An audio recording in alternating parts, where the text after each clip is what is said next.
Now, I know that it's a little early to think about an election that's going to take place a year from today.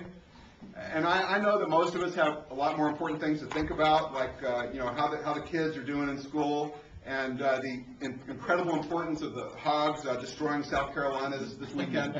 But in fact, a year from now, we're going to be losing our state senator, Shane Broadway, to term limits.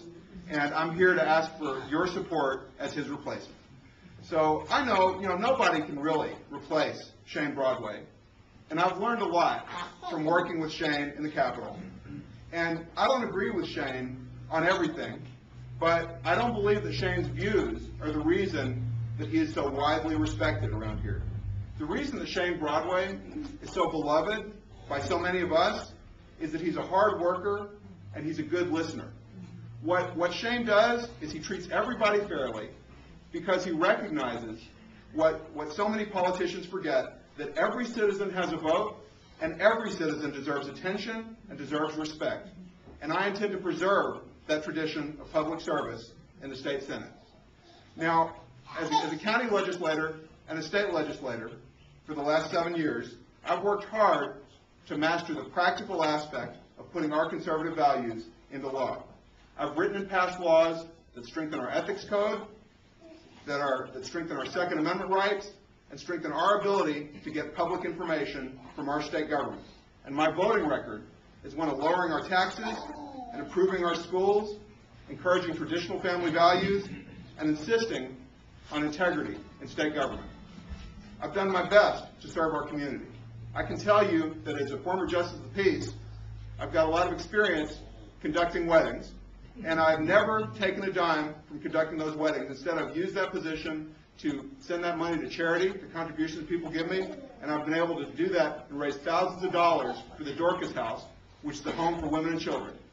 I'm also an adjunct professor over at UALR. I've taught classes over there regularly for the last couple of years. I've never accepted any payment for teaching classes over there. I just thought it was a good way to serve the public and also save the taxpayers a little money. And I can also tell you that I volunteer and I'm a financial supporter of the Christian Care Community Clinic, which is just a few blocks away over in this direction. And the Christian Care Community Clinic is an incredible display of what I call everyday heroism.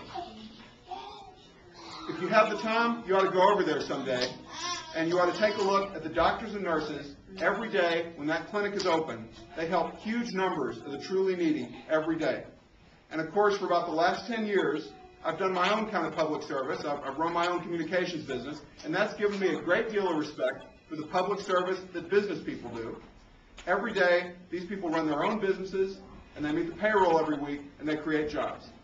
But I want to tell you about the most important lesson about public service I've ever learned is from my oldest son, Jacob. I remember my oldest son's 3rd birthday party. It's a couple years ago. We made a little bit of a mistake at Jacob's birthday party, because what we did was we brought out one of the toys before we produced the birthday cake.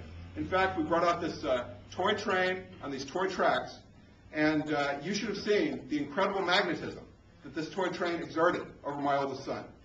We tried to get him to come into the next room and see the guests and have some birthday cake, and he refused, because you may have heard of the great love affair between Romeo and Juliet. Well, I want to assure you, that was a casual friendship compared to the relationship my son had developed with that train.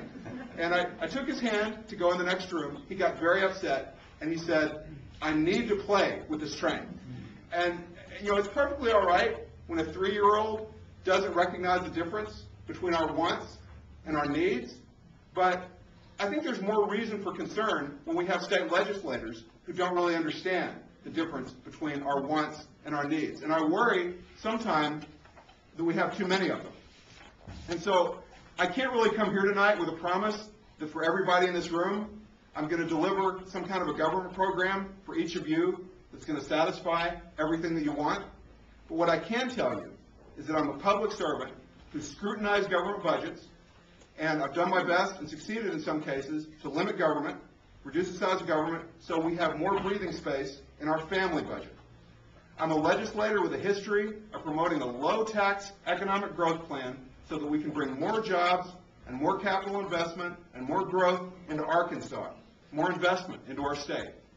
I can tell you that I'm privileged to be a husband with a wonderful wife and a stable marriage and 3 great kids.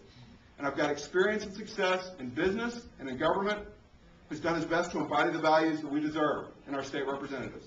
And with your help, we're going to continue towards our goal of having a government that is as good as its people.